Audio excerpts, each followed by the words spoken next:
Hello, everyone, and welcome to the penultimate lecture in our series on evidence, models, and explanation. And we have with us today Kit Patrick, who I'm sure many of you are familiar with. Kit is a prominent philosopher of science in India, perhaps the most prominent philosopher of science in India. And he works at Azim Premji University at the School of Arts and Sciences.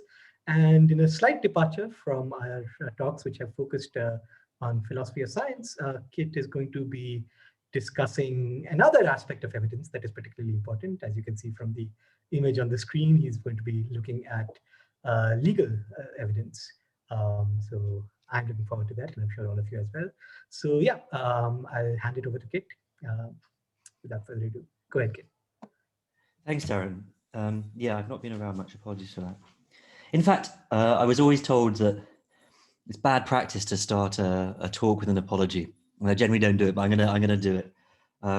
We moved this talk because it was on Diwali, and since then I've managed to get this novel coronavirus thing, and so not being altogether well. So this is not my best work, but hopefully it will be interesting and helpful. So this is a work in progress, the first bit of work in a new project trying to take the insights of philosophy of science and apply it to judicial reasoning and vice versa. It's work done with me and my colleague Nishok and our student Siddharth. How do I make it go next? Oh, there you go. And what we're interested in this project is standards of proof, and they're what they sound like. You have to prove things to a certain standard in law. The most famous one is you have to prove things beyond reasonable doubt. That's the same words are used in America, India, and the UK. But it's not the only standard of proof. Sometimes you also have to prove things only to a preponderance of the evidence in America or a balance of probabilities in India or the UK. Those have a common origin in history, these preponderance and the balance of probabilities ideas. It's not altogether where they mean exactly the same thing. For our purposes, it's not going to matter. I'm going to treat both of them as preponderance, the word I use for them. And the preponderance standard is supposed to be weaker than the beyond reasonable doubt standard in some way. So beyond reasonable doubt is the standard that you have to use if you're a prosecution in a criminal case. You have to show that the person's guilty beyond reasonable doubt. Whereas preponderance is the standard you have to use in a civil case. If you're a plaintiff, you have to show that the person's liable up to a preponderance of the evidence. It's not altogether criminal is beyond reasonable doubt. Preponderance is civil. You do use preponderance sometimes in criminal cases. For example, if I'm a defendant and I want to say, look, I was crazy, you can't hold me responsible, then I only have to show that I'm crazy to a preponderance, not to a standard of reasonable doubt. But in general, beyond reasonable doubt is criminal, preponderance is civil. And there are other standards of evidence too. There's clear and convincing evidence, used a little bit here and much more in America, but not in England. And there are a bunch of other standards which are supposed to be weaker than preponderance. Some evidence, for example, is a standard that's used in some American contexts. And what we want to do is give an understanding and interpretation of what judges and lawyers mean when they're talking about these standards of proof, in much the same way that we give an interpretation of what scientists mean when they talk about simplicity or explanation or law of nature. It's going to be a talk of 4 parts. First, we're going to introduce conjunction paradox. This is going to be really driving our choice of what the right interpretation of these standards is. Then we're going to look at interpretations from a probabilistic framework. We're going to show that all but one of them fail. Then we're going to look at interpretations in explanation, inference, the best explanation framework. We're going to show that they all fail, and for good measure, the one left over from the previous section also fails.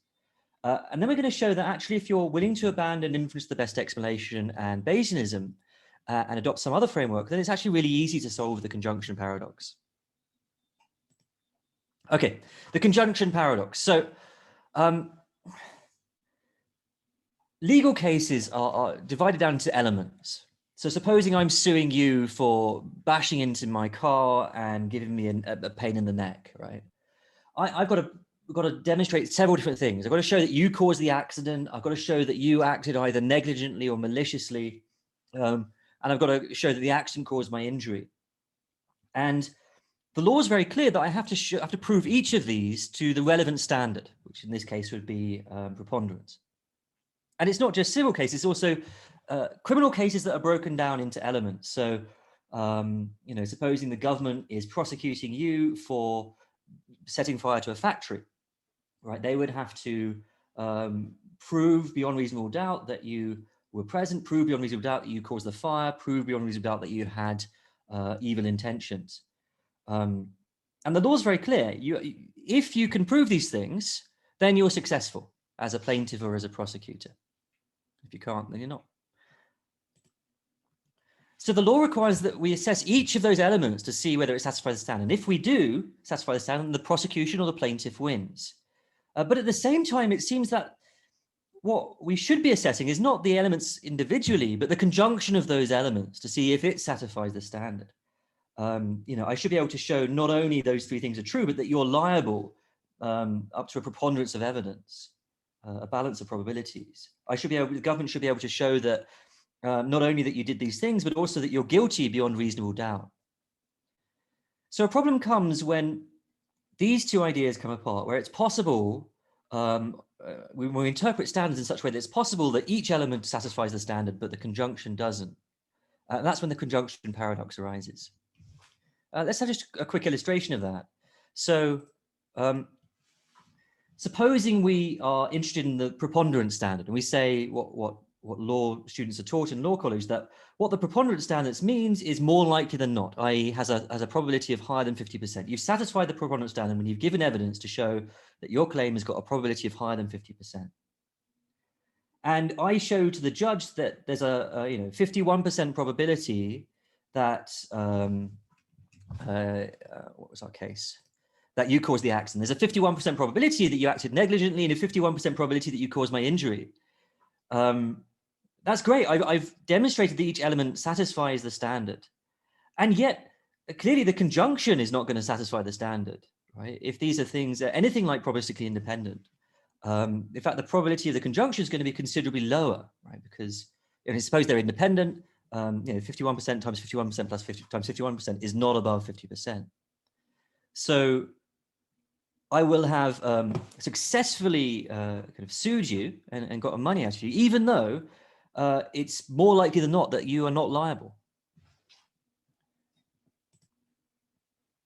The law requires that we assess each of the elements, but it seems that to be the case that it should be that we assess the conjunction of the elements. And on that interpretation of the standard, those two come apart. Okay, so that's the first pass at what the conjunction paradox is. I just want to get a little bit more precise. And that's, in particular, I want to make it as general as possible. And that's because some of the proposed solutions seem only to work because the problem has been artificially narrowed.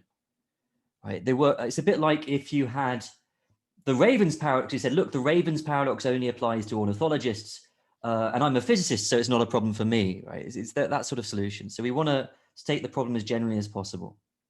Here's Cohen, who in 1977 wrote this interesting book called The Provable and the Probable. And he brings the conjunction paradox up to modern attention. Cohen initially presents it as a problem simply for preponderance, but he does broaden that out to apply it to other standards. The later literature has been more restricted. The later literature is focused almost entirely on preponderance, but it's not at all clear why it would. I mean, there's nothing in the conjunction paradox that makes it particular to preponderance standards as opposed to, say, reasonable doubt standards or other standards. Cohen also restricts it in another way. He says it only applies when there's independence, although he later goes back on that. And of course, the paradox doesn't require independence of the elements. And that seems to be actually generally recognized, even if people do tend to assume it for simplicity. I don't know why it's simpler. The third crucial way in which Cohen makes the paradox too narrow is he makes it about probability. He says it's about probabilistic interpretations of the standards. Excuse me, my dog's being exceptionally loud down here. Let me get rid of her. Oh, come on. Out, out.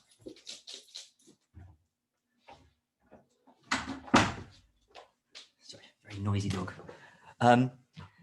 Where were we? So it's clearly not just a problem for probabilistic interpretations of the standards. I mean, it's going to be a problem. It's a problem for probabilistic interpretations of the standards because they allow that it's possible that for the elements to satisfy the standard, but for the conjunction of those elements to fail to satisfy the standard, right? In other words, the problem is more general. It's a problem that the standard proof doesn't matriculate on those interpretations, right? That it's not the case that if the elements satisfy, then the conjunction satisfies. So a general formulation of the conjunction paradox starts with the claim that the standard proof doesn't matriculate, which it doesn't on basic probabilistic interpretations and also on other interpretations.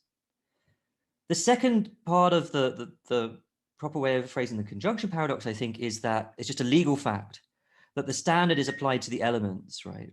That a plaintiff or a prosecution's case is successful if and only if each of the elements satisfies the standard.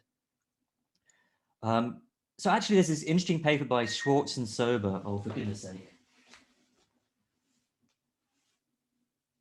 I'm so sorry. Let me throw out the beepy things.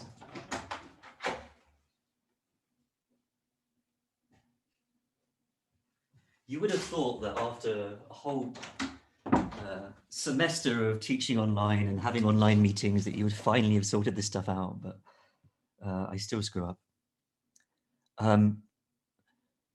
Where were we? Someone remind me. You were mentioning a paper by Sober and Schwartz. Oh yeah, Schwartz and Sober. Yeah, so this is about this. The standard applies to elements, right? That which is the claim that the plaintiff or prosecution in their case is successful if and only if they show that each of the elements satisfies the standard. Schwartz and Sober say that this isn't quite true. That actually, although the elements satisfying the standard is a necessary condition of being successful, it's not sufficient. There's been some sort of debate about this, about whether this really matches legal practice. I mean, one of the problems is that Schwartz and Sober have to do a little bit of gymnastics to get around the fact that the law pretty much says almost word for word that each element must satisfy the standards, and if they do, then the prosecution is successful. But also, their contention that the element satisfying is merely necessary and not sufficient doesn't seem to match actual legal practice. So in America, I think it's in so some sort of judgments in America have to be in the judgment you have to actually specify each element, whether it satisfies the standard or not. It has to be explicitly in the judgment. This is in certain sorts of high-powered legal cases in America. And what you never find is that each of the elements are satisfied and yet the prosecution is not successful. That just doesn't happen. Whereas you would have thought it would have happened if Schwartz and Sober were right, that it's merely sufficient, it's merely necessary and not sufficient. In any case, I'm not a lawyer, as you can tell by my blabbering about the law. I'm not going to get further into this. I'm just going to assume that the standard applies to the elements. That's what the law says on the face of it. And that's what the majority of lawyers believe. And it's certainly how it's taught at law school. So we're going to assume that the standard applies to the elements. Our ways out of the conjunction paradox are all going to try and find an interpretation of standards of proof where it matriculates, denying the first claim. But why are these two claims bad? Well, one reason, which is sort of thing, say, Levinson is interested in, is that it seems to make the law incoherent. Right? This is a problem internal to the law. The law, on the one hand, says, look, the prosecution of a plaintiff is successful if and only if they satisfy the standard. They show that each of the elements satisfies the standards. But the law also, at other points, seems to say that the prosecution is successful if and only if they show that the entire case, the conjunction, satisfies the standards. And those two things aren't equivalent, right? So there's a problem of legal coherence here, given that the standard of proof also applies to conjunction. But both Levinson and in fact everyone else in the debate also thinks there's a different sort of problem, a problem which isn't just internal to law, but is a problem about justice. Everyone assumes that our legal system is only just if the overall case, the conjunction, satisfies the standard, right? And this is a very intuitive thought, quite compelling, I think. I mean, it's most compelling in the criminal case, right? I mean, imagine I can prove beyond reasonable doubt each of the elements, but I can't prove beyond reasonable doubt the conjunction. I can't prove beyond reasonable doubt that you're guilty. Well, then it seems a violation of justice. I'm putting you in prison even though I can't prove beyond reasonable doubt that you're guilty.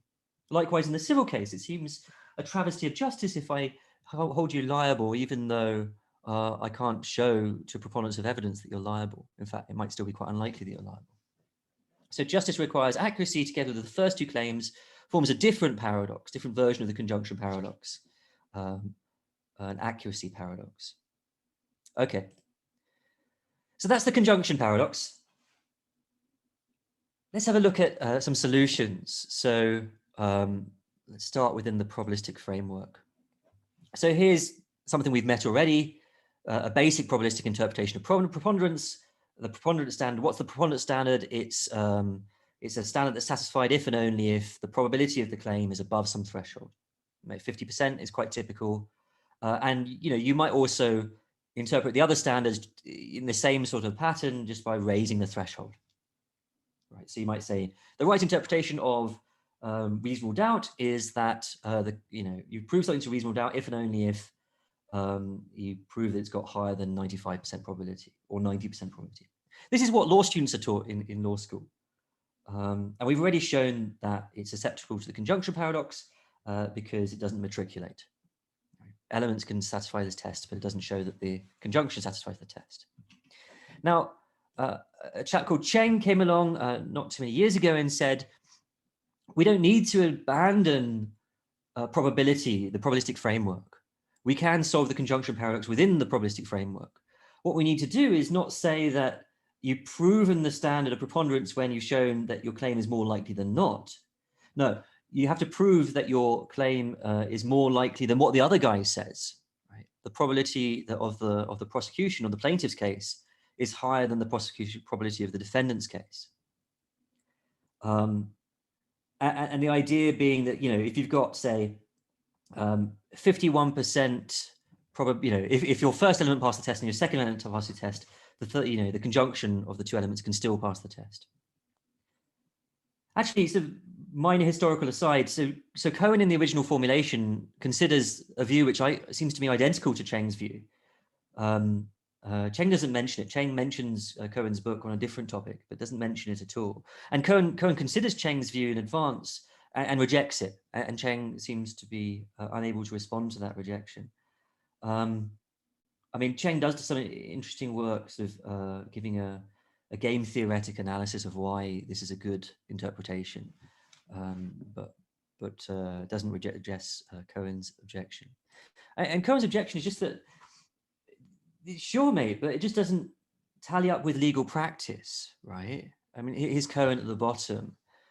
Suppose that this fits the cases, the standard cases. We suppose the defendant's always required not merely to counter the plaintiff's allegation, but also to establish some positive claim in his own. And this introduces a general category of burden of proof, onus probandi, that doesn't exist at present. So Cohen said, look, in actual law courts, the defendant doesn't need to come up with an alternative claim at all, which could be compared to the plaintiff's claim.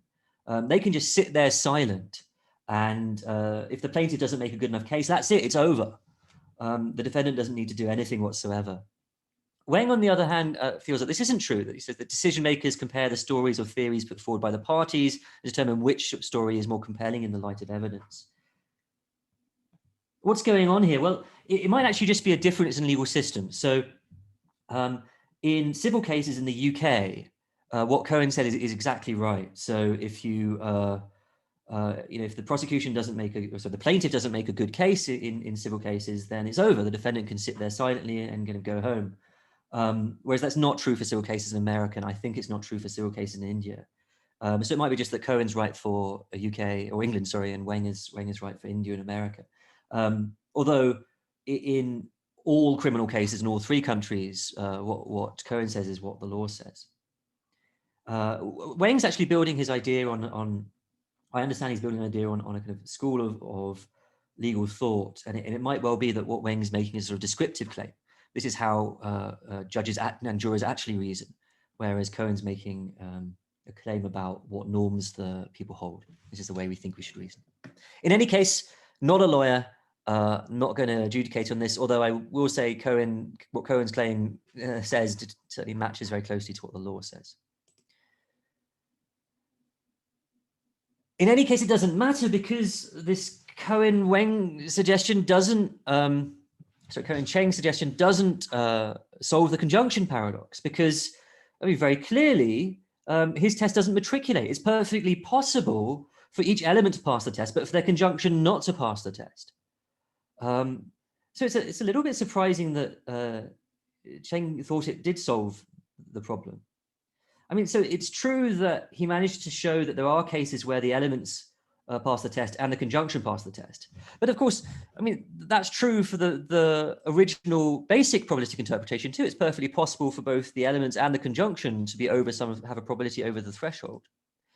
I wonder, and this is due to Abhishek, I wonder if what Cheng's thought is that if you also assume that the elements of the plaintiff's case have greater probabilistic dependence upon one another than the elements of the defendant's case, then in that environment, the standard does matriculate, right? If the elements pass the test, then the conjunction must pass the test.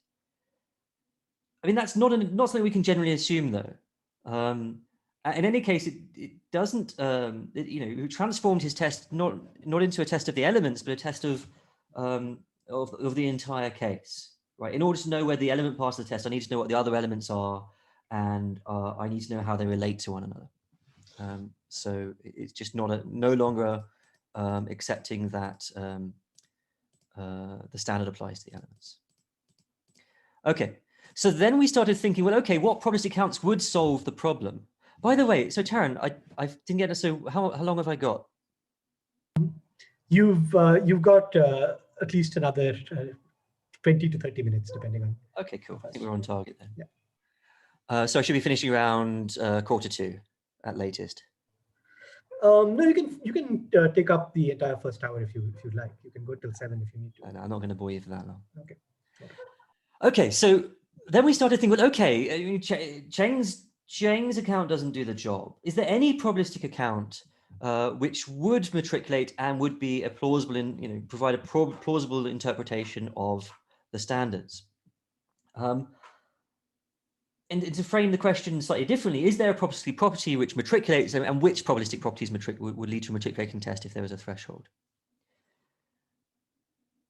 And there are plenty of probabilistic properties which would provide a matriculating interpretation of a standard. So here's one.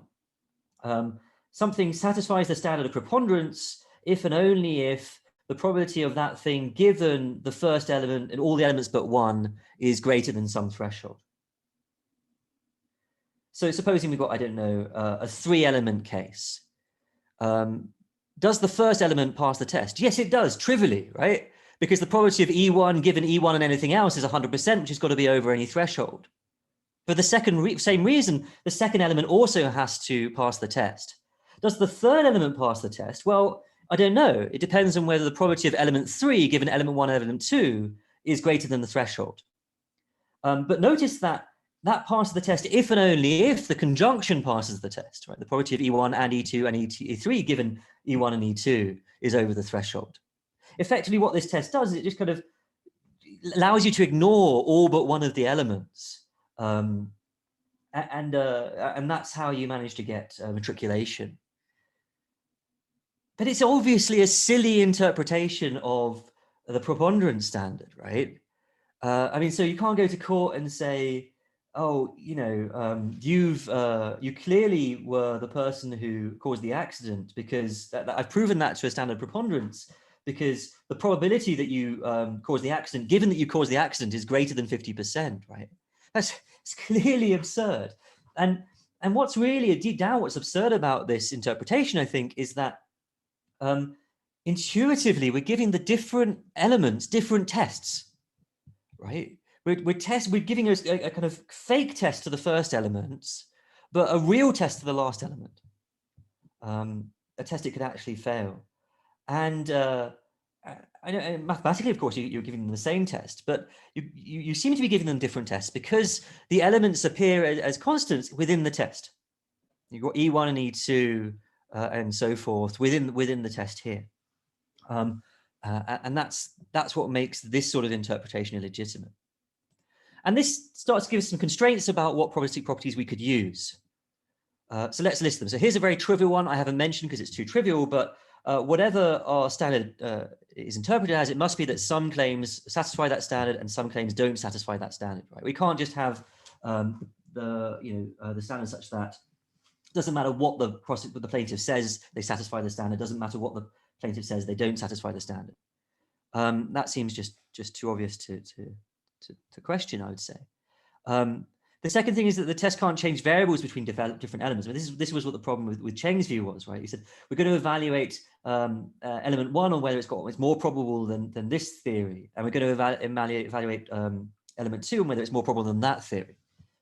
We're just not allowed to do that, it seems. I'm slightly dubious about this second claim, but we can get back to it in the questions if you're interested. And the third thing from the previous slide is that the test can't contain elements or their equivalents as constants, because that gives a different test for different elements. Now, given those three constraints, are there any probabilistic properties which satisfy those constraints and also matriculate?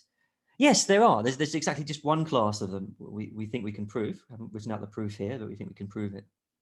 And that's what we're calling the last probabilistic interpretation. Basically that for some claim K, which is constant throughout the case, something passes the test if and only if K entails it. Okay, so that's what I've got to say about probabilistic accounts. Cheng's version, even if it satisfies the legal practice aspect, doesn't solve the paradox. And in fact, only one class of probabilistic accounts could solve the paradox. We'll come back to that. We'll turn out that no, even this one can't.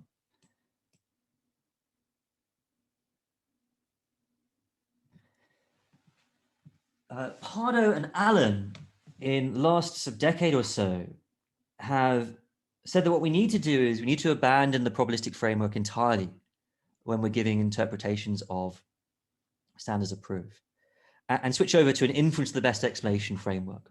We need to abandon probability and switch over to loveliness, where loveliness is understood sort of a la Lipton, right, as a theory of lovelier when it's simpler, more unifying, less ad hoc, and so forth. They say, look,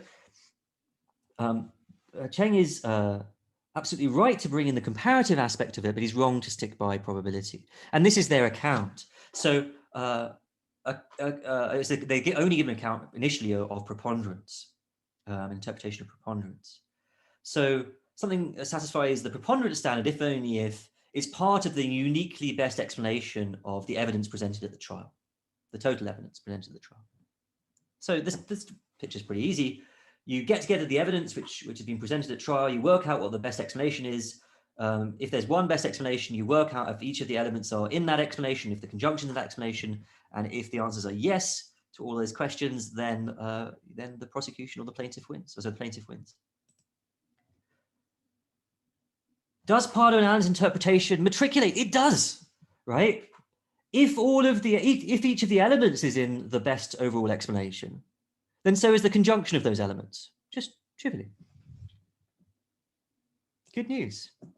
Does Pardo and Allen's interpretation match legal practice? Well, I mean, more than you might think. So you might be thinking, well, okay, look, I mean, it's clear in the law that sometimes you can have this element fail and that element satisfy the standard.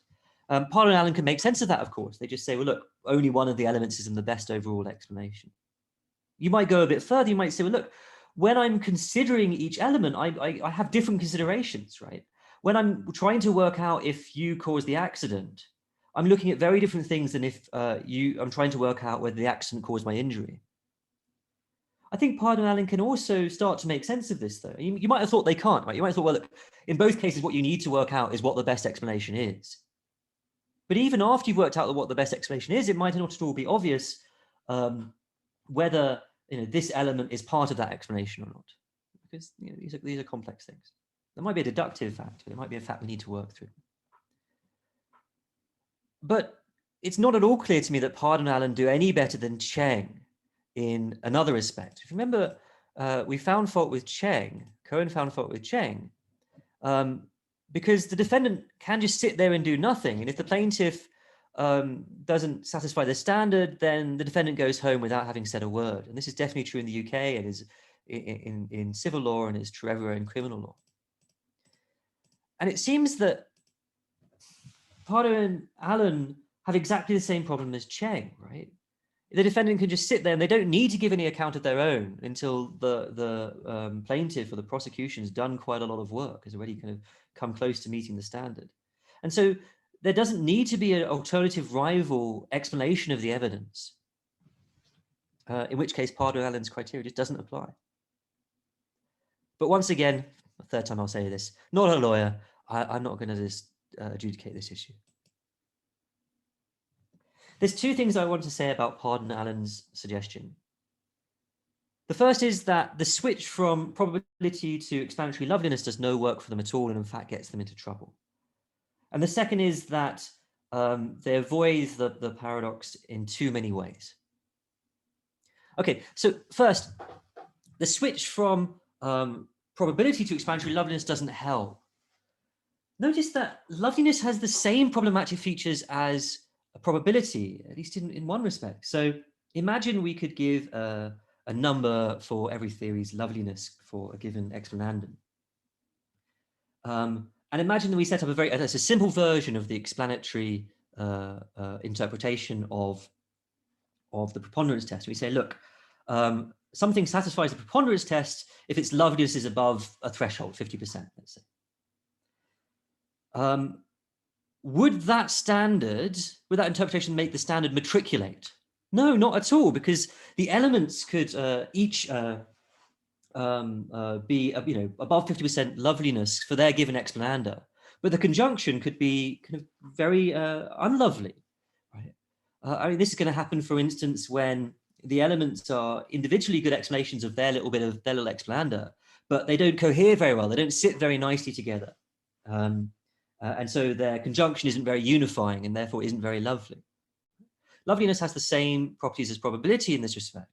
So it'd be rather surprising that switching from probability to loveliness would help out a lot. And in fact, it doesn't. What's really doing the work for Pardo and Allen is their idea that you first establish a theory and then you determine whether something passes the test by whether it's in that theory. And there's no, so they say, first establish the best explanation, and then, anything satisfies the standard if it's within that explanation. There's no reason why you couldn't do that for probability. Right? You can say, oh, what's the most probable explanation? Something satisfies the standard preponderance if and only if it's in that most probable explanation, and that would matriculate. In fact, that would be exactly this, as an instance of the last probabilistic interpretation.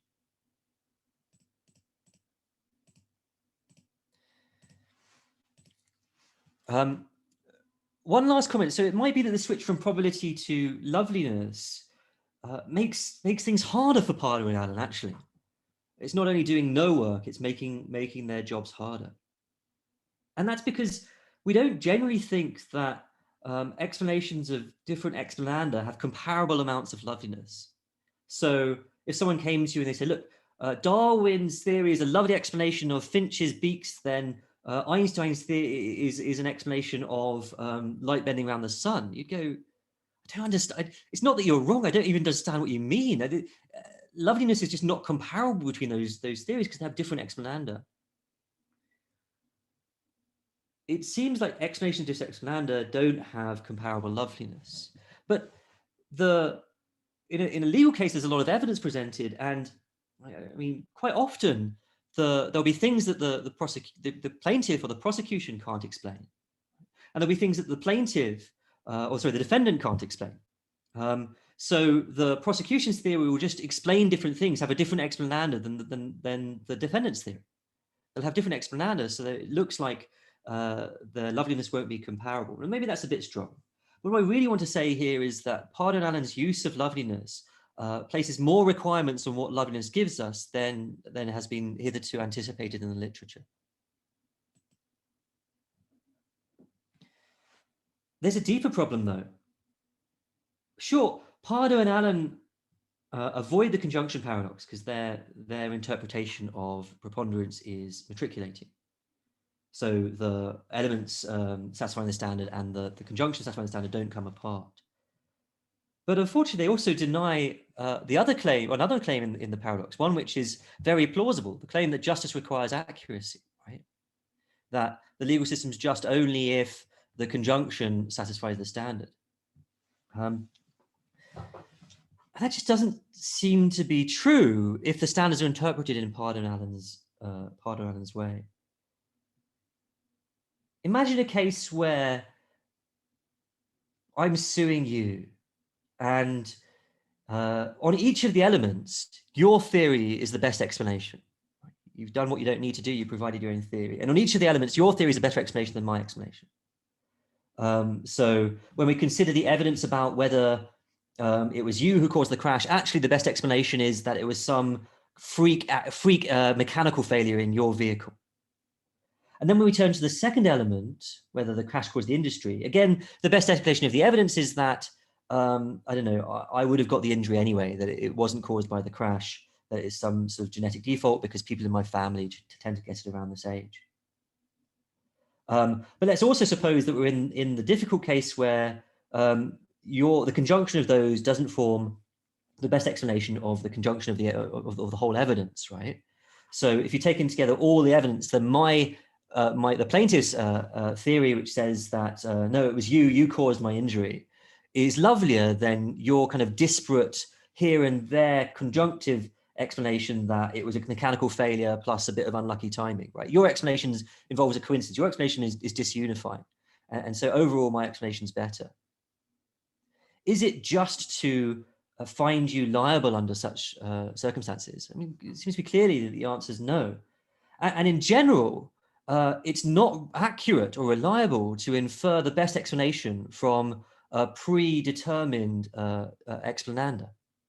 I mean, this is what conspiracy theories do. This is how conspiracy theories work. They say, oh, look, you can't explain well the fact that, I don't know, the moon flags are waving and the windows on the Pentagon are really small looking, really big looking relative to the plane. And, Fauci had funds in such and such and such. All these disparate facts, you can't explain them all. All you can do is offer an individual explanation for each one.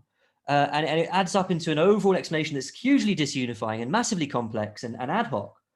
But I have this lovely explanation which ties it all together. So you ought to infer that my explanation is best. The conspiracy theorist isn't making a mistake in that their explanation is lovelier of that explanandum. The conspiracy theorist is making a mistake in that they think that you ought to accept the best explanation of any explananda. And that's not true. We need to carve up our explananda in ways which are sensitive to our global explanations and maximize loveliness globally. We can't just choose any arbitrary group of evidence of explananda, or they can't choose the evidence explananda on some basis other than what's going to produce the loveliest explanations. And of course, that's what happened in trials, right? The evidence produced, the overall explananda isn't something that you want to explain. To ask the defendant to provide a lovely, unifying, simple explanation of all of it is to disadvantage the defendant who wants to say, no, there's separate explanations for each of these parts of the evidence. So on Pardo and Allen, well, maybe you solve the conjunctive paradox, but only at the cost of making the standard something which we just don't think is worth applying to legal cases. Oh, and by the way, a similar thing happens if you have the probabilistic version of Pardo and Allen, that what we call the last probabilistic interpretation. Consider cases where the elements are each kind of very unlikely, even though they satisfy the test because they're parts of the most probable overall theory. Well, that would only be true if the most probable overall theory is very improbable. So you'll be finding someone guilty or finding someone liable on the basis of a theory which admittedly is the best theory you've come up with, but is still very improbable. And that strikes me as not just.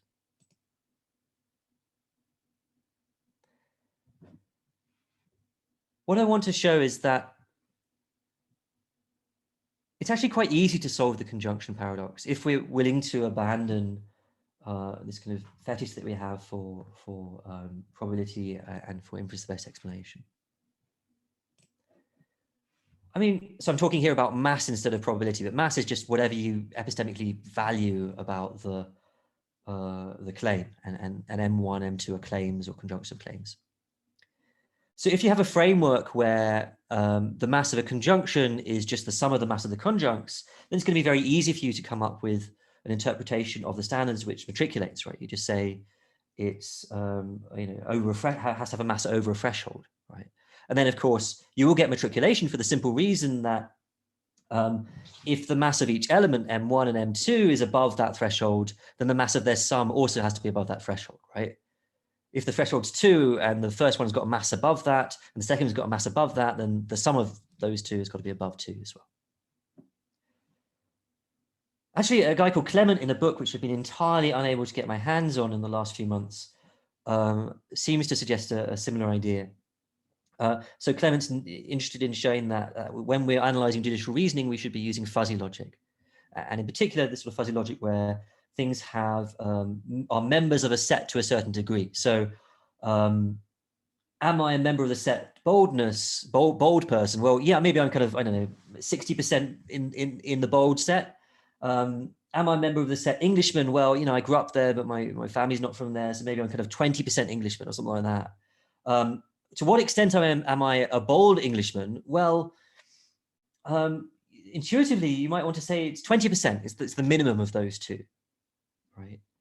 So the mass of the conjunction is just the whichever of the mass of the conjuncts is least. And of course, that's going to give us an obvious way to come up with a matriculating interpretation of the different standards, because we can just say, well, look, something, say, satisfies the preponderance standard when the mass is over a certain threshold, right? And then, of course, if the elements are over that threshold, then the conjunction of the elements must also have a mass over that threshold, because the conjunction has a mass which is not lower than the elements. Actually, Pardo mentions Clement's idea and thinks that it just won't work because it doesn't reflect features about the world.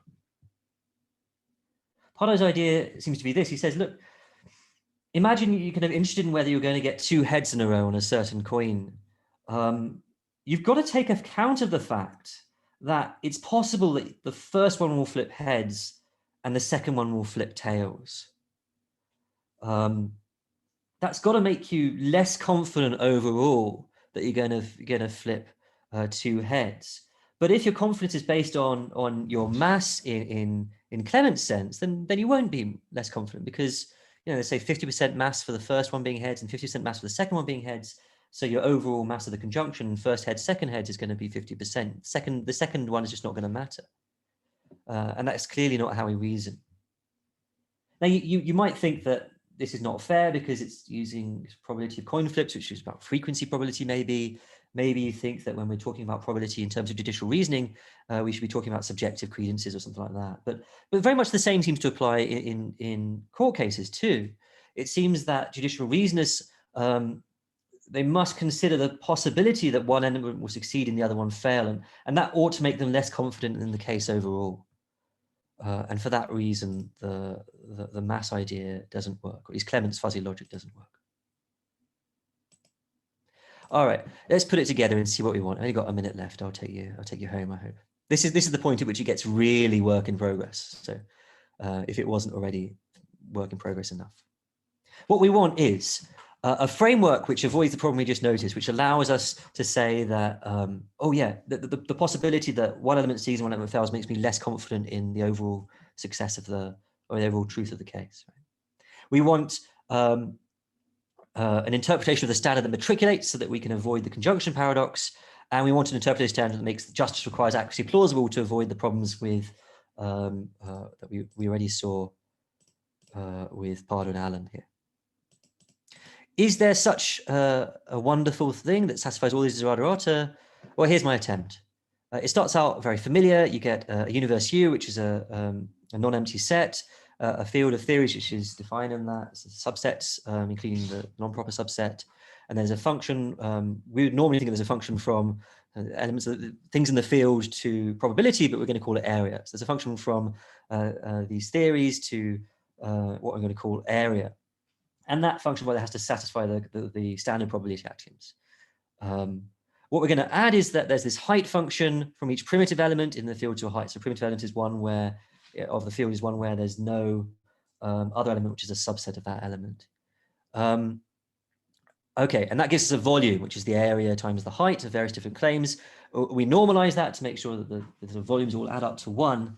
And this gives us a sub-additive measure of confidence, right? If we take volume to be how confident you ought to be in the theory. It's sub-additive because, well, imagine you've got two claims, A and not A. And they, you know, let's say that they're both, you know, A's got a probability which is sort of between 0 and 1 exclusively. It's got an area of say half, and it's also got some height, so it has some volume.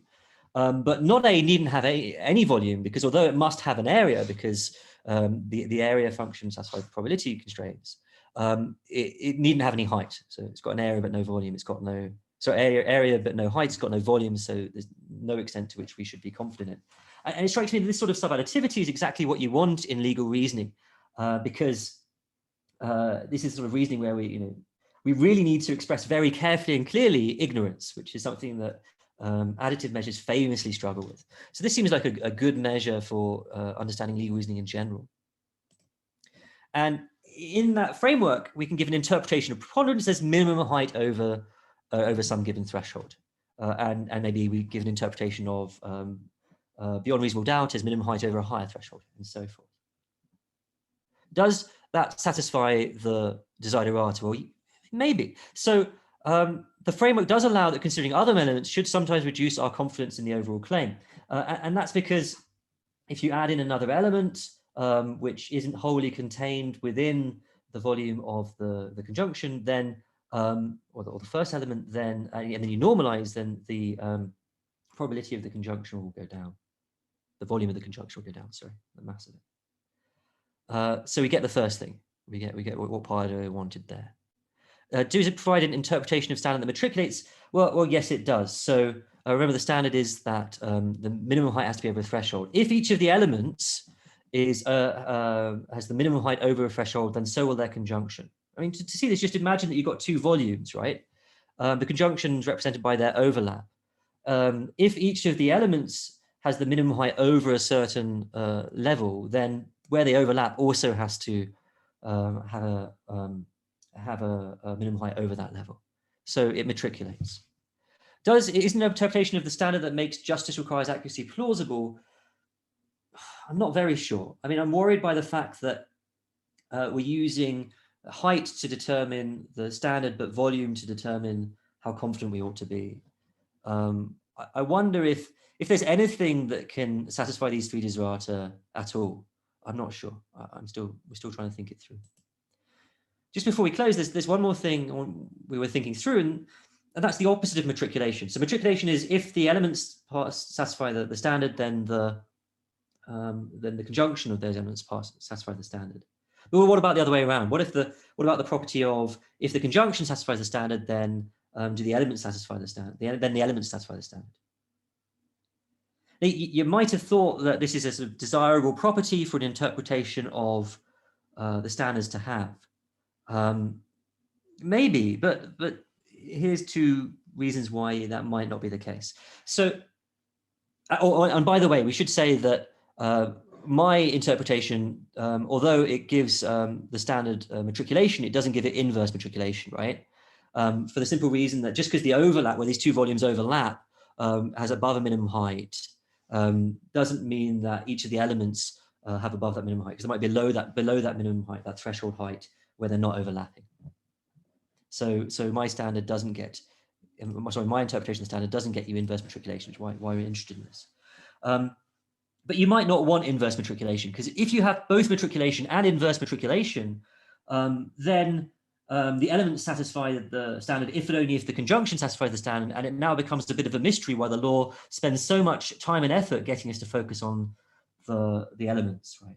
I mean, it might just be easier to think about the elements, but it's equivalent. So it's just a pragmatic thing. Why make such an issue out of it?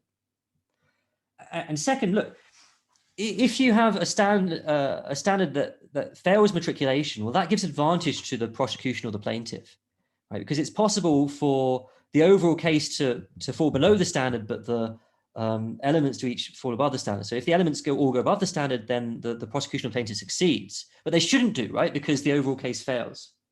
So having a lack of matriculation makes it too easy for the prosecutor or plaintiff. But having a lack of inverse matriculation just makes it harder for the prosecution or plaintiff, right? Because there are going to be cases where, even though they probably should win because their overall case passes the standard, some of the elements don't pass the standard because inverse matriculation fails. But in general, the law is not too worried about making things harder for prosecution or plaintiffs, right? So they're very worried when there are systematic reasons which make it easier to be a prosecutor or a plaintiff. But they're much less worried about cases where the system privileges the defendant. Okay, that's all I've got. I've gone a little bit too long. I hope there's of some interest. The take-home message: solving the conjunction paradox is easy so long as you're willing to adopt new frameworks. Get out of probability, get out of the explanationist framework. That's it. Thanks a lot, Kit, for that really interesting lecture. I'm sure it's going to take a little while for people to think about it and absorb. But hopefully people are able to process that and come up with questions. And I'm going to open the floor up to questions now. Again, for those of you who are unfamiliar, if you would like to ask a question, please use the raise hand function in Zoom, which appears on the participants panel at the bottom of the participants panel. So you should be able to raise your hand there. And also another thing that I mention at every talk is that if you have more than one question, please don't ask them all at once. Restrict yourself to one question at once. If you ask one question and you have another question, raise your hand again, and I will cycle back to you once I've gone through all the other raised hands at that moment. Okay, so with that, let's get into the question. So Prashanta has a hand raised. Prashanta, please go ahead with your question. Can you hear me? Yes. Yeah. You're audible. Yeah. Hi, Patrick. Thanks for the talk. So I have a question regarding, it's a mostly reference question. Cohen, although it is correct that you are doing law, so why should you bother so much of what philosophers have done? But the guy actually who started everything is Henry Kaiberg in 62 paper called Conjunctivitis. Oh. I am almost, my subjective degree of belief, it's 99% that Cohen in his Probable and Probe book has referred Henry Kaiberg's paper. So anyway, the point is that it is correct that that the way Kaiberg wants to resolve the problem, that's not the way you can go, because Kaiberg's solution is to reject the conjunction law. It's called deductive closure. So he denies deductive closure, and he says we can only introduce conjunction in a logical system, monotonic logic, if we already know the conjunction true. So I know that's not the way you can solve the problem, because you are talking about the whole conjunction. So it's not that I have a very substantive suggestion, but at least this is the gentleman who raised the conjunction problem first. So maybe give him some problem within the context of law, or within the context of just reasoning in general. The whole conjunction problem has started by Henry Kaiberg. He's a professor of philosophy and computer science at University of Rochester. And if you look at Cohen's book, you will see Cohen referred to Henry Kaiberg, I'm almost sure. So, you know, he deserves some little bit of credit. That's what I'm saying. Oh, cool. I agree. My point is not at all substantive at all, sir. But it is true that, you know, he needs some credit, because he's the guy who started the whole conjunction problem in epistemology and scientific inference. That's what I'm saying. That's very useful.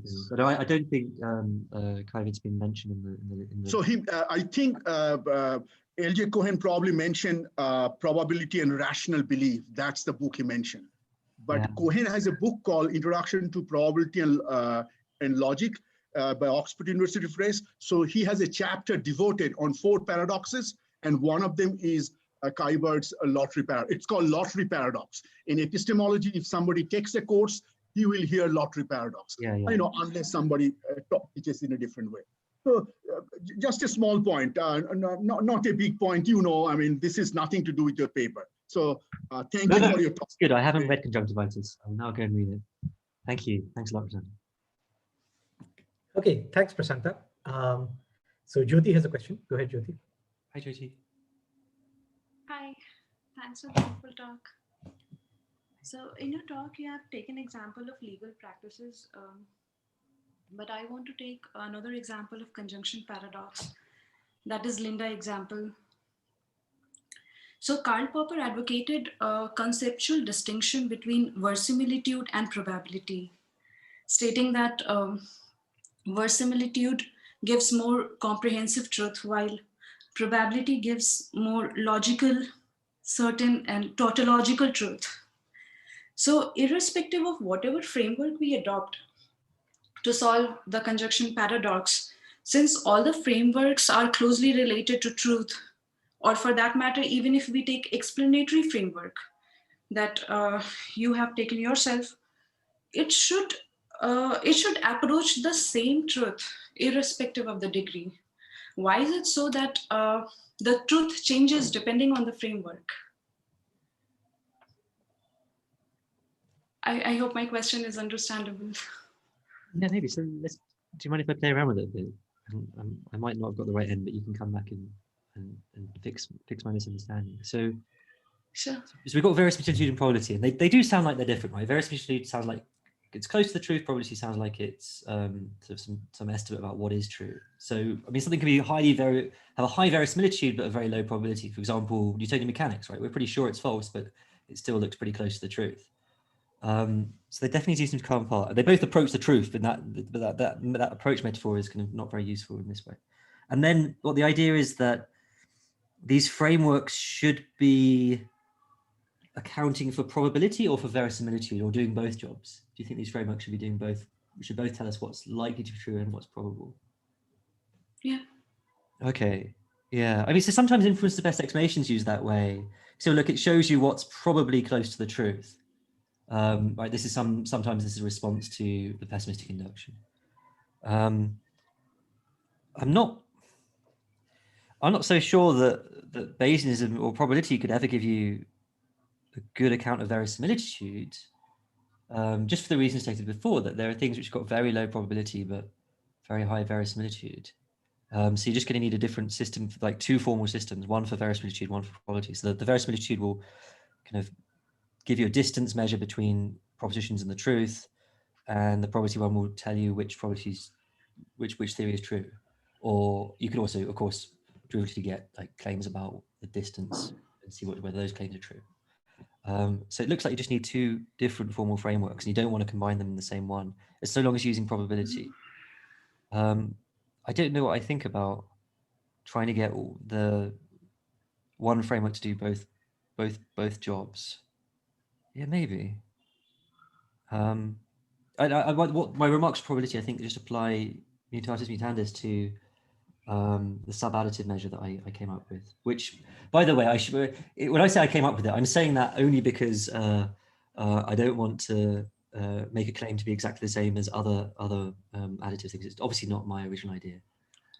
I'm taking other sub-additive measures and just tweaking them a bit. Mm-hmm. Yeah. So yeah, I'm not. Yeah. Do we want to have one formal system dealing with both? Yeah, not sure. Yeah. Did I understand what you were saying correctly? Yeah. I sort of understand how this works. Yeah, and we're only interested here in probability side of things, not in the verisimilitude side of things. And that seems to be the right thing in the law, right? I mean, who cares if it's close to the truth if it's false? I can't convict you on something that's not true but close to the truth, presumably. That would be a travesty of justice, you would have thought. Unlike in science, where close to the truth might be good enough for your purposes. Yep. Yeah. All right, thanks. Thank you so much. Thank you. Okay, thanks, Jyoti. Don, you have a question? Hi, Don. Yeah. Hi, Git. First, so slight clarification. The inverse matriculation condition, is that the condition that you mentioned at the beginning, which Sober and Schwartz put forward as necessary but not sufficient, right? So if you say the conjunction, so you prove the conjunction, then the elements are proved, right? So is that the same as what you dismissed in the context of Schwartz and So it is the same. I didn't dismiss it. I dismissed the claim that this is all you need. I see. So the Claire claim is the important claim is not that it's necessary, but that it's not sufficient. That's the thing. That's the way they get out of the conjunction paradox. But yeah, you're right. This claim and the claim that Sober and Elliott accept that it is necessary seem equivalent. Right. Okay. Anyway, my major question is, and I don't know whether this is connected to that, is sometimes when we take the conjunction of two claims, and you mentioned one slight nuance to it, which is that the dependence. Now, the dependence itself can arise in different ways, and I was thinking, and I mean, coherence is something which came to my mind. I remember reading this example somewhere that there are two eyewitnesses to a murder, but so the lawyer puts forward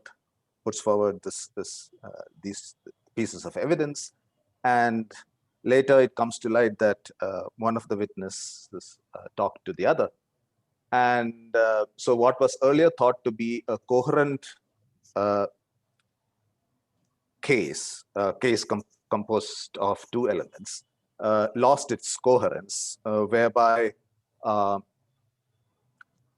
the degree of acceptance that the person or that the murder took place as claimed by the prosecutor went down.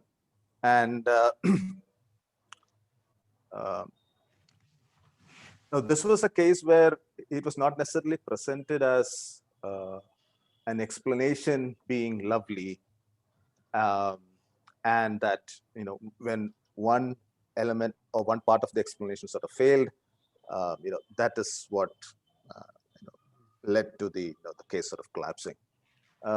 But here it seems like it is this element of coherence between the two testimonies that resulted in your degree of acceptance going up or down. So in the sub-additive framework, how would you take into account this element of coherence? Because you've mentioned the height of the height as the threshold, the indicator for whether or not it crosses the threshold, and the volume as the degree of belief. So how would you incorporate these other measures which would broadly be considered as dependence? Because I mean, if at all you're looking for your framework to be sensitive to how legal cases actually matter, most of these cases take into account these dependence measures. So I was just throwing it out there. Thanks, Don. So, by the way, although you say it wasn't connected to loveliness, I mean, precisely this sort of coherence idea is considered to be part of loveliness. Say, when John Worrell was giving his account of novel predictive success, right?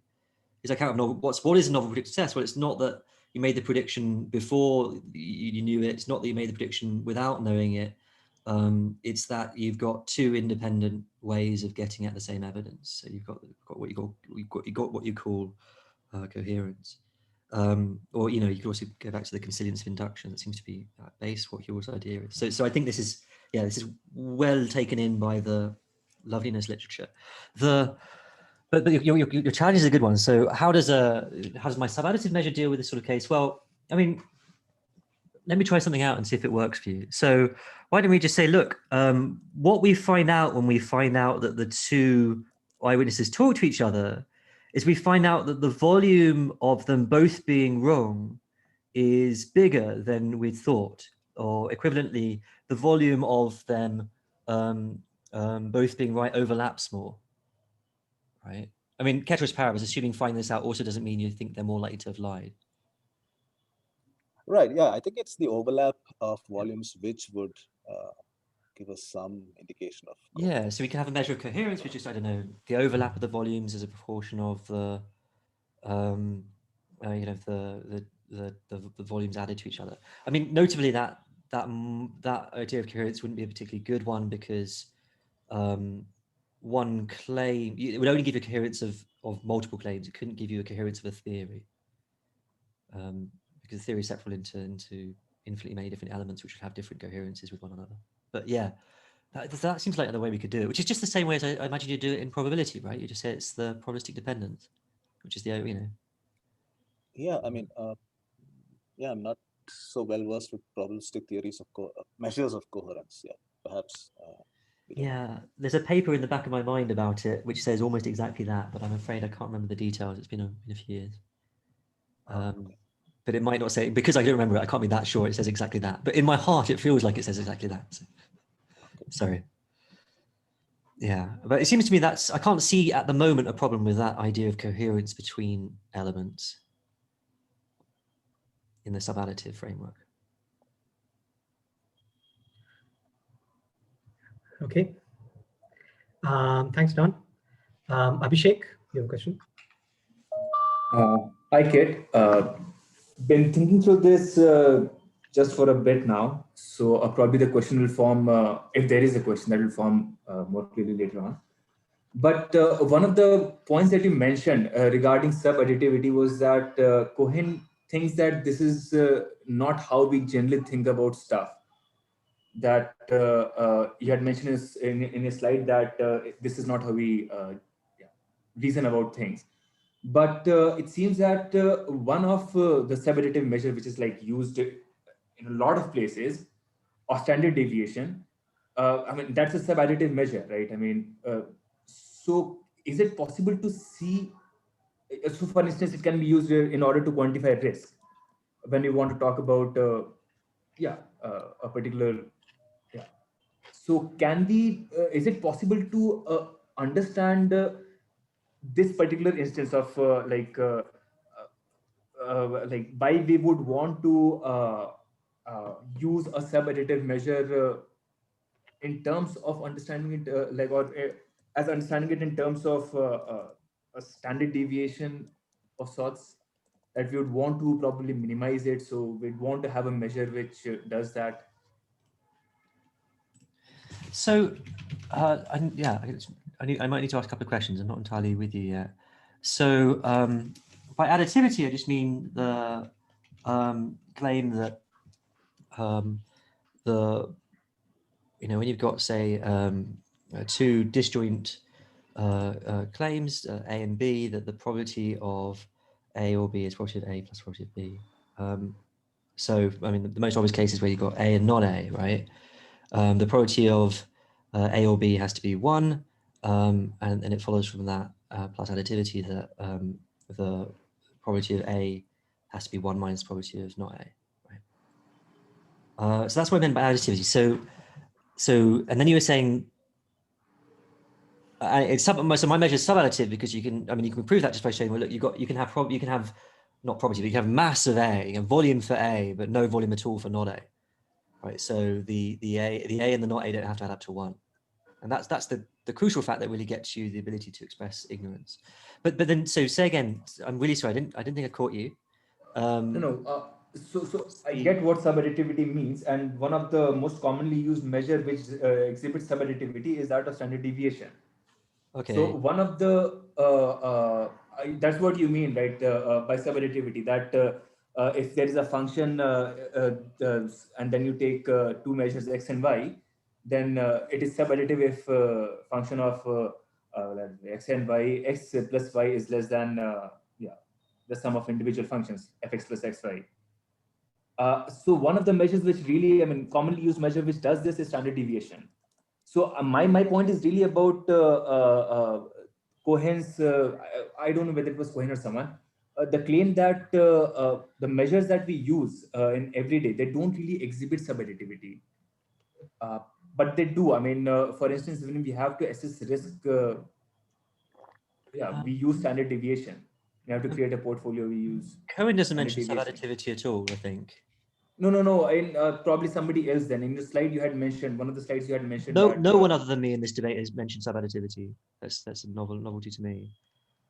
I'm not. Maybe I'm just not familiar with this other notion of sub-additivity. I can't exactly see in my head how it's equivalent. I quite possibly just my ignorance.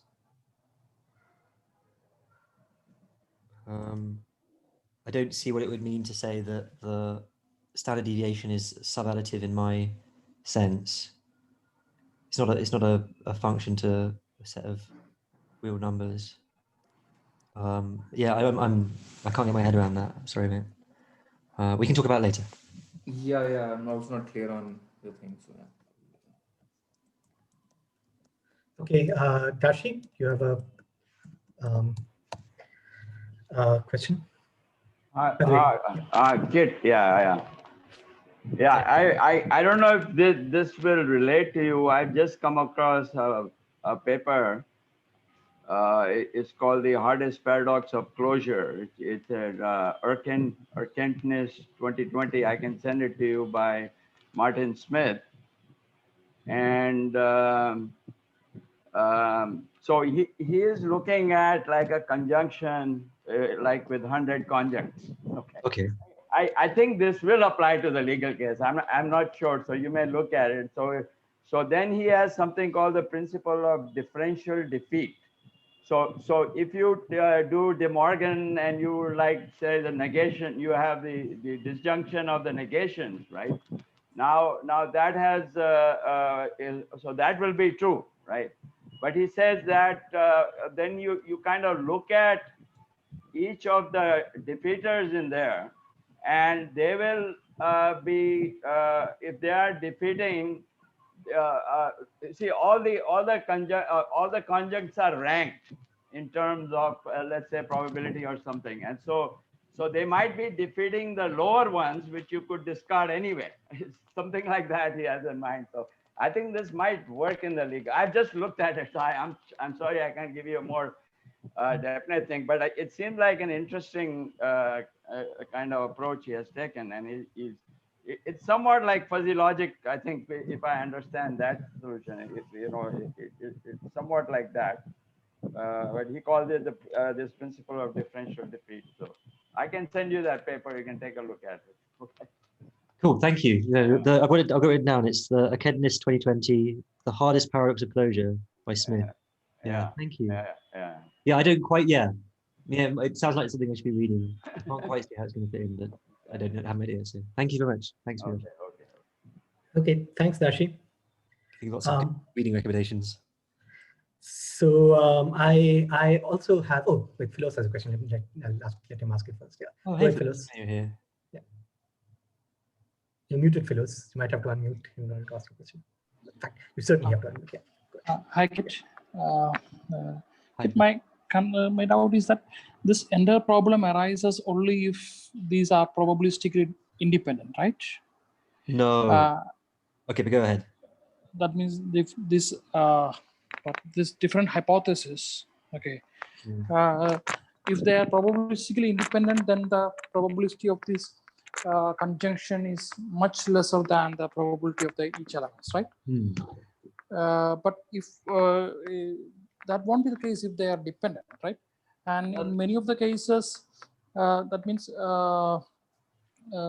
in many of the cases, for example, if you have mentioned, given a certain background information, they are dependent. For even if you consider, because in the case of a suppose it's a different witnesses, okay, but of course these different witnesses in a certain sense as causally that means they may not be interact each other. In that sense, they are dependent. But given that one person is telling the truth, okay, the probability of another witness who also give the exact statement, the probability of the another witness also would be very high, right? Giving the exact statement. So well, no. Only my concern is that how can we argue? Do we have a strong case to argue that they are probabilistically dependent, given basically because given a vast amount of evidence and background information, especially. That's my only concern. Yeah. So so two things there. So thanks first. So are the elements independent? Well, in the case that you mentioned, probably not, right? If element one is this, it's not really how elements work, but we say so and so says you did it, person A says you did it, and person B says you did it, then they do look dependent on one another. But I mean, elements aren't typically like that. They're more like the classic example is you caused the crash and the crash caused the injury. Those might be independent, right? The fact that you caused the crash doesn't make it any more or less likely that the crash caused the injury. And other than if maybe Taran is this person who causes crashes which definitely cause injuries. All of Taran's crashes cause injuries. He's that sort of crash causer. But unless you're Taran, I mean, those look independent. So sometimes you're going to have independence, sometimes you're going to have dependence, sometimes you're going to have the opposite of dependence. But the problem arises anyway, right? So you don't need to assume dependence. So long as just take the simple one where you're talking about the probability being over the threshold, with a simple interpretation, or simple probabilistic interpretation of the standards. So long as there's at least one element which has no deductive relationships with the other elements, given the background theories, then the problem of conjunction will be could be below the standard, even though for each of the conjuncts it's above the standard, right? I mean, so supposing there's deductive relations between all of them, then the probability of the conjunction is simply the probability of the lowest or the least probable. No, that's not true. Hang on, scratch that. Nonetheless, what I said earlier was true and right? In all but the very limiting cases where each element is entailed by or entails one of the other elements given the background theories, sorry, I'll say that more. Limiting case where for each element, either the probability of sub-element given the background theories in that element is 100% or vice versa. Except the probability of the conjunction is always going to be of each conjunct.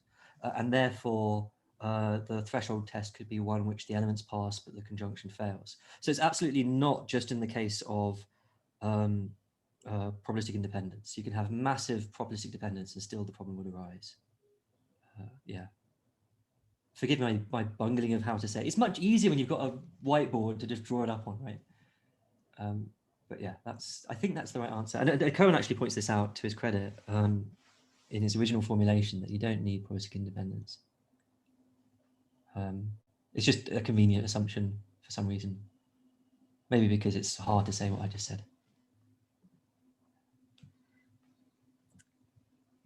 All right. Thanks for those. So yeah, my question was, so I think, and maybe I just wasn't paying attention or I'm being silly, but I don't think I understand your alternative suggestion. You have, right, so you assign a height function only to the primitive elements, right? So if you have sets of primitive elements, like non-singleton sets, then they don't have the height function associated with them, right? No. And yet it sounded like what was this. So if you have then E1 and E2 as two things, and you have E1 and E2, and you want to look at the height for E1 and E2, the conjunction. Yeah. So then if the conjunction has a height, then the individual conjuncts cannot have height functions, right? Because the conjunction is a subset of those individual conjuncts. So we need to say, we need to say that the volume of any claim is defined by both its area and the height of the primitives contained within it, right? And of course, we've got closure on the field, so that does the job. So the volume is the height, is the area, and the height of what? Of the primitives contained within it. Calculate the volume. You need to calculate all of the areas of all the primitives within it. and then their height to calculate the volume of the primitives, and then add all that up, right? That's how you get the volume of the non-primitive theory, right? Oh, I see. Okay, so the volume of your I didn't say. Oops. Okay. I see. All right. So maybe I missed that. Okay, so the volume is the sum of the volumes of the primitive elements. The volume of a non-primitive element is the sum of the volume of the primitive elements. Okay. All right. Okay. And so you're assuming here then that the conjunction is primitive, or it would have to be primitive on this account. I don't think I am. No. So I mean, could you switch to the next? Could you go to the next slide? So when you say that, so when you say minimum height over a threshold, you mean the minimum? Oh, I see. The minimum height of the primitive within a subset has to be over the threshold. I see. Okay. All right. Okay. It was very. Yeah. Thank you. There's fixes that need to be put in place. But yeah. But okay. Yeah. Does that clarify all your doubts? Is that all? I think I was just misunderstanding. I didn't get the part about the volume. I was just confused about how you can have a volume. It's not that you didn't get it. For something that isn't primitive. My bad. Yeah. Okay. Yeah. All right. Fair enough. I have another question, and I don't know if you've looked into this or not, but if one applied something like Dempster-Schaeffer theory here, and so in Dempster-Schaeffer theory, belief is additive, right? I think it's been a while since I've really looked at but the belief functions are additive, I think, right? Okay. I think so. So I'm just wondering whether you don't already have resources there but I haven't really thought in detail about. So I was just wondering if you had looked at that or not. Oh, this stuff is shamelessly ripped off Dempster-Schaeffer. Oh, I see. Okay. What I've done is try to get rid of the parts of Dempster-Schaeffer which are controversial, which I didn't need. I see. All right. Okay. All right. Fair enough. So I think all I've done is taken part of the Dempster-Schaeffer model, pretty much. Okay. I'm not 100% sure of that though. Also, there are several different things which people mean by the Dempster-Schaeffer model, it turns out, for extra confusion. Okay. But so for here, for example, I haven't got an updating rule. I haven't got a Bayes theorem equivalent, right? So I don't need it, which is the main area of contention. So. Okay. Yeah. So yeah, no, I have looked at that stuff. I need to look at it again, I think. Okay. Let's go back to it. But I'm still not persuaded by 3. I mean, minimum height. Why should a requirement of justice be that the minimum height of the overall case be above a certain threshold, given that minimum height doesn't correspond to how much you ought to believe something? Mm-hmm. But I'm not at all sure that anything can do quite the job that can satisfy the 3 desired order. I don't know. But yeah, I'm not sure I've got it yet. But I mean, just to clarify that again, I'm not. So if I have E1, so you're claiming that if I have E1 and I have E2, and the minimum height of E1 is over some threshold. Yeah, I guess that makes sense. Yeah. Okay. All right. Sorry. Yeah. Darshi, you have a question? Go ahead. You're muted, Darshi. You have to unmute. Yeah, this is kind of half-baked because it's about your reference to conspiracy theory. I had read some paper in this European conference I attended. Somebody gave a paper, so I sort of looked at it. So I think what the weaker version of the conspiracy theory, they might be saying something like that. When there is, no clear kind of inference to the best explanation, and maybe, some are a little more plausible than others. And then the conclusion, it's gone later now. I'm in the middle of a question. So sorry.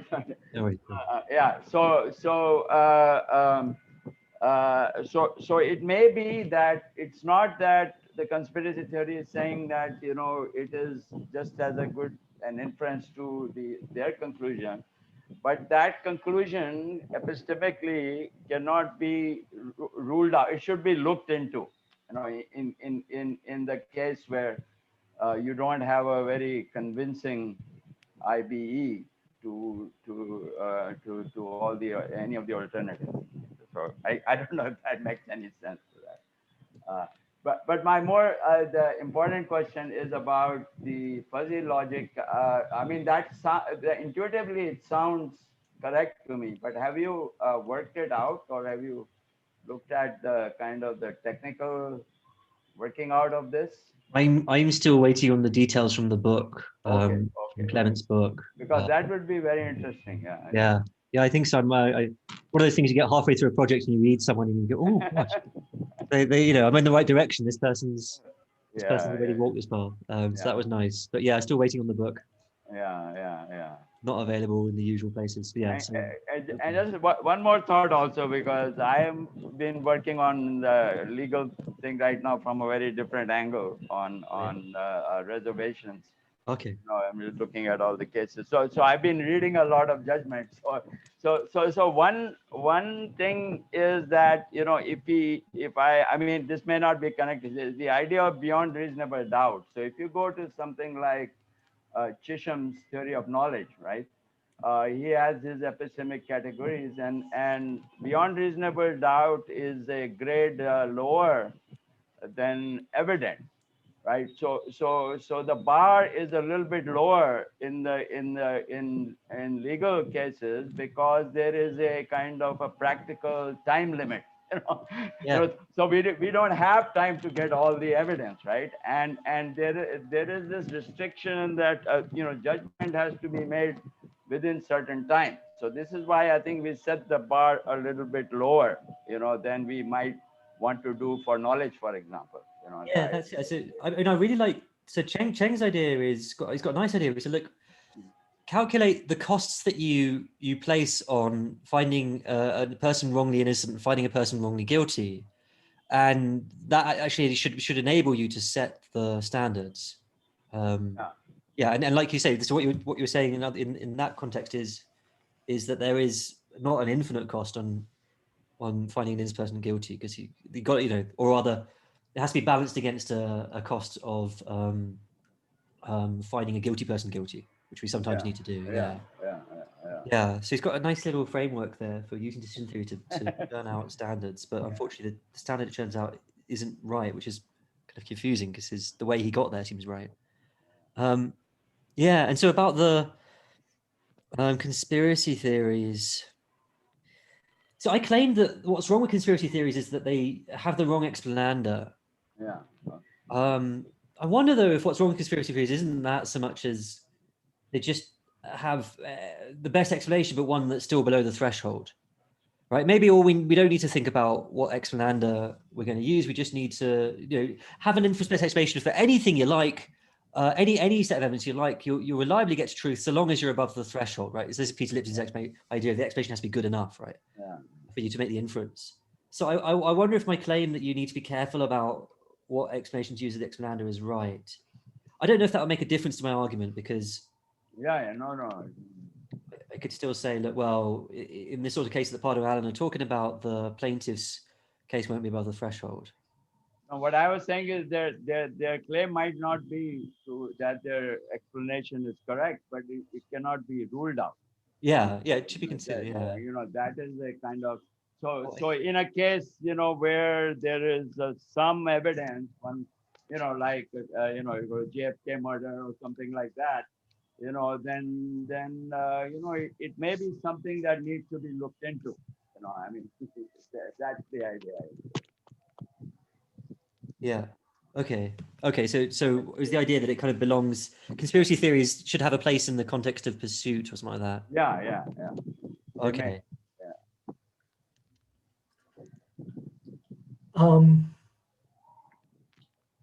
So I have a kind of broader question, Kit, about what exactly you see yourself as doing here. So is the aim here that, look, there's this set of kind of rules expressed in not very precise language that legal reasoning relies on, and let me see if I can come up with a precise framework where all these rules are satisfied? Or is it, let me actually model how judges or juries make these decisions? Because those two things could come apart, right? Yeah, for sure. Yeah.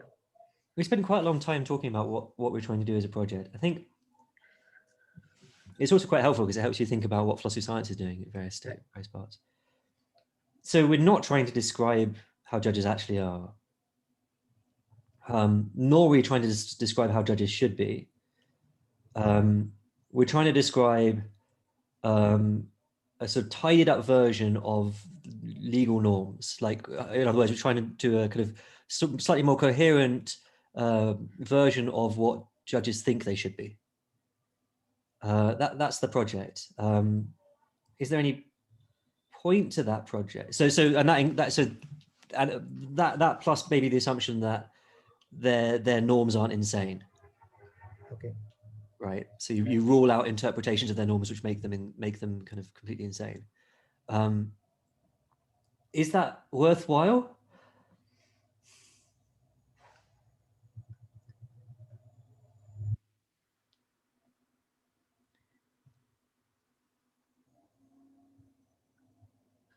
I don't know. I mean, really, I'm in this game because I want to understand philosophy of science better, and I think just reasoning. That's my ulterior motive. I think that reasoning in philosophy of science is non-algorithmic under a certain definition of that, and that judicial reasoning will help me understand how you could be non-algorithmic yet reliable. So I'm in it for the side benefits. It might be intrinsically valuable to know what the kind of tidied up legal norms actually are.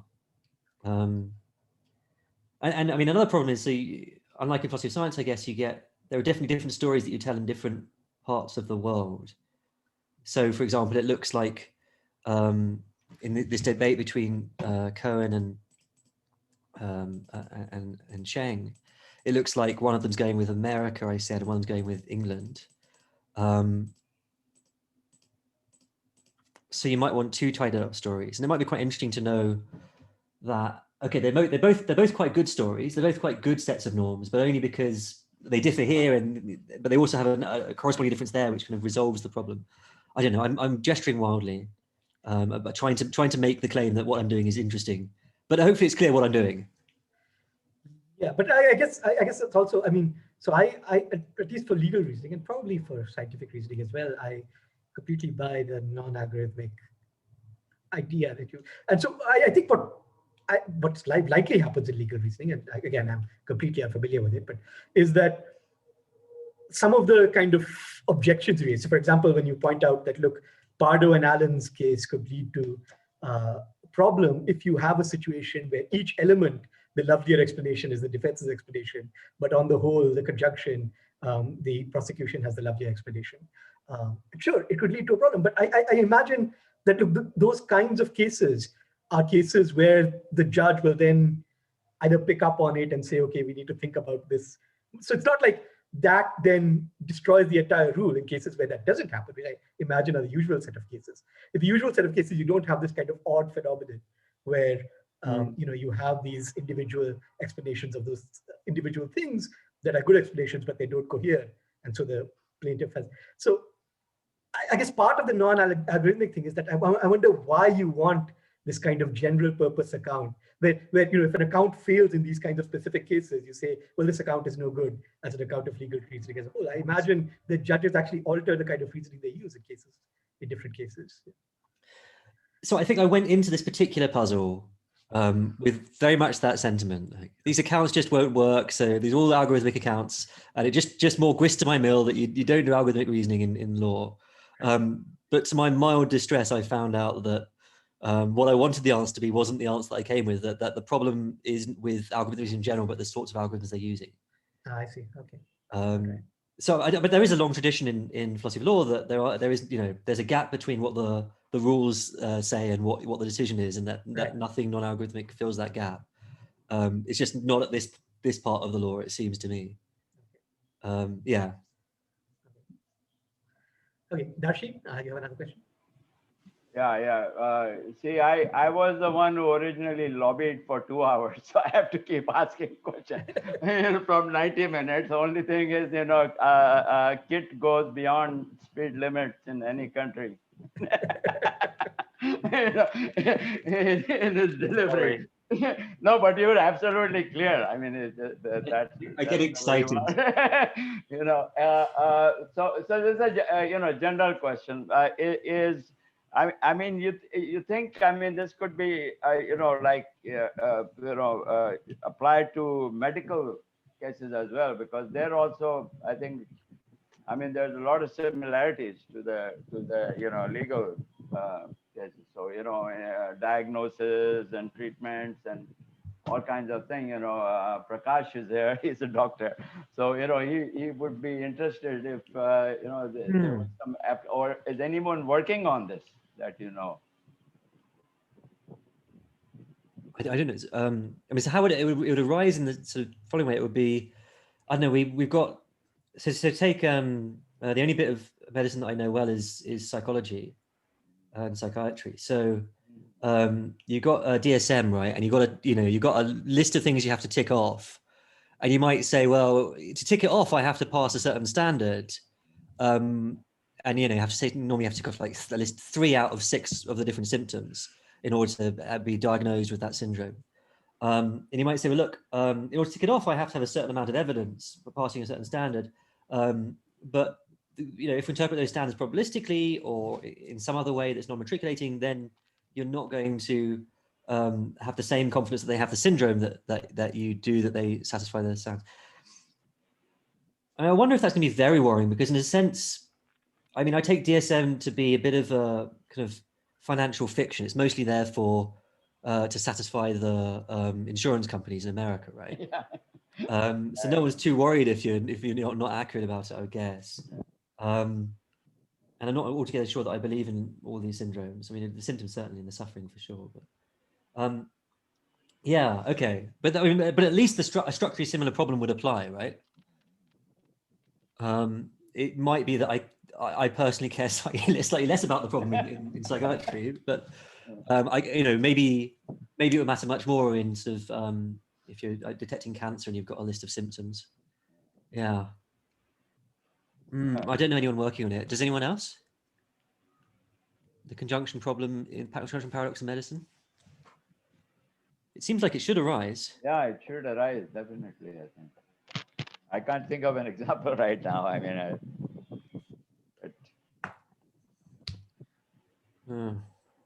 no, worth thinking about. Thank you. Good. So I was just briefly thinking about the Dempster-Schaeffer thing again, and also trying to desperately recall exactly what that theory says, because I always forget exactly what. But you have so here's what I think is maybe. So I do think, I guess here's what I feel is compelling to me, at least, that there's something about that comparative idea that you reject, which people like Pardo and Allen have in mind, that does seem to, at least maybe it differs by region or something. So in Dempster-Schaeffer theory, you have the belief in some claim P, and then you have belief in not P, and they don't have to add to 1, right? That's the beliefs don't have to add up to 1. Yeah. And so preponderance of evidence could be belief in P has to be higher than belief in not P, right? That would presumably be how you would think of preponderance of evidence on the Dempster-Schaeffer framework. Ooh. Rather than probability or mass, you look at the belief function. I don't know if that matriculates. I suspect it does. Yeah, let's check it. So, I didn't really think about that. Okay. Yeah. Let's check if it matriculates there. But I'm not sure how belief it doesn't matriculate over conjunctions. Does it? It doesn't matriculate, right? I think it probably does, because. Sorry, go ahead. Well, okay, yeah, I guess it does. Supposing that the height of what I call the height of of A is, the volume of A is really big because the height of, sorry, the volume of element 1 is really big, but only because the height of element 1 and not element 2 is really high. Mm-hmm. Then element 1 might have be greater than not element 1. I'm not sure I fully get this translation into this height concept. Yeah, Maybe okay, I just think of it in a different way.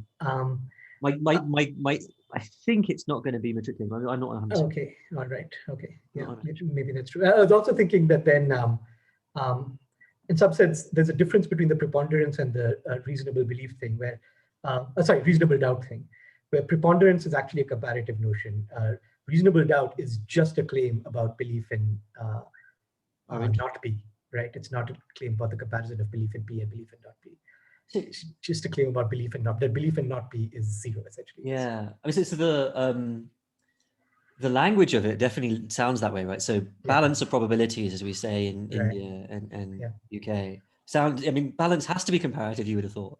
But it also says probabilities, and I think it's definitely not probabilities. So I don't know. I mean, so you can actually trace it to that language to an English dictionary in the 18th century, 17th century, something like that, English Dictionary of Law, 18th century, I think, where someone was just kind of mouthing off about what it means roughly. That's where the language started. Okay. So I don't know how seriously you want to take. So it's slightly, it's terrible to explain why something's wrong before we show that they're wrong. But I wonder if the intuition is not driven by the language, which is driven by some person who's not thought about it very deeply's view. Maybe. Yeah. I don't know though. Yeah, but I don't share the intuition. Okay. All right. Fair enough. All right. But that's because I take very, you know, I mean, the nice thing about my view over, say, Pardo and Allen's view is that I get to get a very close parallel between the different standards of proof, right? I can go back to the threshold model where it has to be above some the minimum has to be above this threshold or below this threshold, and where the different standards are set by where you set the different thresholds. And I think that's nice because it's simple. It's nice because there are lots of standards, and it's nice because people routinely talk about this standard being higher or lower than that standard. Right. So it sounds as if it's the same sort of thing, just more so, right? Yeah. Which is hard to reconcile with the idea that one's comparative, one's not. Okay, fair enough. So there's at least, maybe, I don't know if I'm stirring your intuitions in my direction, but. I mean, I think even if one were comparative and one were not, you could still make sense of the talk of them being higher and lower standards. I think you could still argue that in the comparative case where you say that belief in P has to be greater than belief in not P, and if the beyond reasonable doubt is simply that belief in not P has to be 0. All right. Or even stronger would be then. I mean, in some sense, the non-comparative one is I think any case that would fit the non-comparative one would also fit the comparative. Well, I mean, but not for any reasonable interpretation. So let's say that we're in Dempsey-Schaeffer, and the equivalent probability of A has to be greater than the probability of not A to satisfy preponderance, and the probability has to be greater than 95% to satisfy the reasonable doubt. Yes, what I'm saying is that okay, sure, so what I'm saying is not so the condition on reasonable doubt is not so much, well, it's something I have to think about it. I think exactly how this applies to the. It's still strictly stronger in a logical sense because you can't have that comparison because of normalization. You can't have that comparison without having, and also have, you can't have reasonable doubt. So you can't have reasonable doubt without also having preponderance. Right. That is true. Because of normalization. I mean, but that's because ultimately everything is, because of normalization, everything's ultimately comparative. It's a zero-sum game. Right? Sure. Yeah. But maybe that undermines my claim that you should have an intuition that they're on the same scale. That if one's comparative, they both are, and vice versa. By the way, this is just a very question. I've never heard matriculate used in this sense. So I've always heard it used. Oh, I see. Okay. But I borrowed it from American football, which is why no one's heard of it. Oh, I see. I mean, I've heard it as graduating. Yeah. I think it went from there to American football. You matriculate the ball up and down the field. I see. Oh, all right. Okay. All right. You add in your yards to make up your 10 yards. Okay. Darshi, you have another question? Yeah, I'm not competing with you. The thing is, I think the legal cases, it's probably not probabilities. So it's probably not, P and not P. It may be like more like you have, let's say, maybe 10 possibilities, right? So you have P and you have 9 alternatives, Q, R, S, T, U, V, W, like that. And then, one way to look at it is that all these other alternatives, what is the threshold of any plausibility, right? So if none of them become even they're not even minimally plausible, right? And let's say it's a murder case, right? So you've got like 10 people, and the other 9 is not, and that is all. Let's suppose that there's no other possibility. So then they are not even minimally plausible. Now, even the conjunction problem you were having in deciding whether this person is murder beyond reasonable doubt, right? And so that would be one way to say, okay, you go ahead with it, because none of these others are even minimally plausible, rather than assigning like definite probabilities to them. I don't know if I'm making any sense. You do suspect the law would work that way, right? It doesn't matter how many nutters you bring onto the stand who say that you're guilty of murder. You're still not going to be convicted of murder. It's not that you assign each very marginal weight and you kind of add it up. It does seem the law would work that way, which does seem like it's not going to be working strictly on terms of probability. But I suppose you might say, well, look, actually, the way that works, we do reason probabilistically when we're in judicial reasoning. It's just that we have constraints on what we permit as evidence, right? Which we have anyway, right? There's all these constraints what you're allowed to put as evidence, which are not always epistemic, but sometimes are. So someone not in good standing in the court, no, that's not an example. You might just not be allowed to have a witness in the court and testify because they're too much of a nutter, I suppose. It's not actually something that happens there. But it does seem like that. That's a different sort of reason for thinking that we're not reasoning probabilistically when we're doing judicial reasoning. I mean, notably, it wouldn't trouble the sort of Dempster-Schaeffer interpretation of probabilistic reasoning, I think.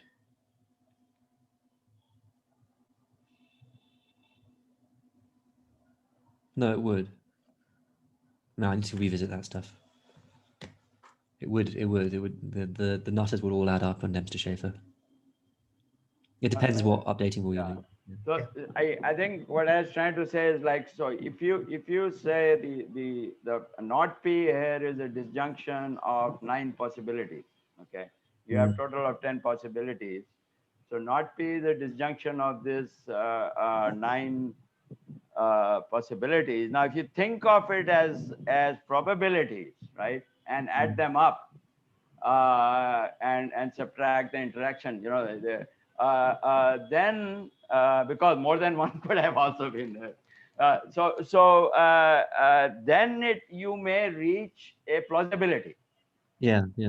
But if you look at each one individually, and each is implausible, so each is ruled out. Yeah. So then all 9 are ruled out. Then by elimination, then this is why I don't know how it can be worked out mathematically. I think without necessarily, working attributing the probabilities. I mean, you made a very nice point earlier, which I thought, I know why are you making this point. How does the interpretation, whether it's frequency interpretation or some of the other older interpretations or new, how does that matter? But I think it does matter. When you were talking about the head and tail, and the frequency interpretation, going back to Reichenbach, So I think that's a very important point. So like, what is the interpretation of probability that's being applied when we are looking at the legal cases? Yeah. Yeah, you made this point. I was wondering why you made this point, but I think it's Pardo and Allen are very worried about it. Making sense to me now. Yeah, Pardo and Allen feel like the subjectivity of credences is somehow going to cause tremendous trouble. So the mathematics might be a little different here. That's what I'm trying to say. It's I saw it at the intuitive level. I don't know. My first thought is the maths wouldn't be different. It would just be you exclude evidence that's below a certain standard. But that standard is outside of the maths. And then you're just a Bayesian after that. Yeah. So Great, good stuff. Yeah. No, I suspect that is the way the law works. It's so difficult because so much of your knowledge of the law is from television. You're not quite sure how it really works. Like the gavel thing doesn't happen. Not a thing. Like Indian judges don't have gavels. Yeah. British judges are not allowed gavels. But you still see this and go, oh yeah, that's the way it is. For sure. I think American judges have gavels. Yeah, so that was just a by the by. Yeah, I think what you're saying seems like it's probably right about the law. It would be another reason for stepping away from a purely Bayesian picture of what judges are doing. Okay. Okay. Any other questions? I think we are out of questions, although I'm sure Kit would be happy to hear from you if you can use the think gavel. of anything else afterwards. But where's your gavel, Darren? I really should have one. I think Zoom should have a gavel functionality where you can just click a button and gavel. Yeah. Order. Yeah. Okay. Yeah. So I guess if there are no further questions, I will call an end to today's session. Thanks a lot, Kit, for giving this talk. It was really fascinating. Abhishek next time, right? And yes, next week we have Abhishek presenting, if all goes well. And that will be our final talk in the lecture. So yeah, thanks a lot, Kate. Thanks everyone for participating. And I hope to see you all next week. Yeah. Good night.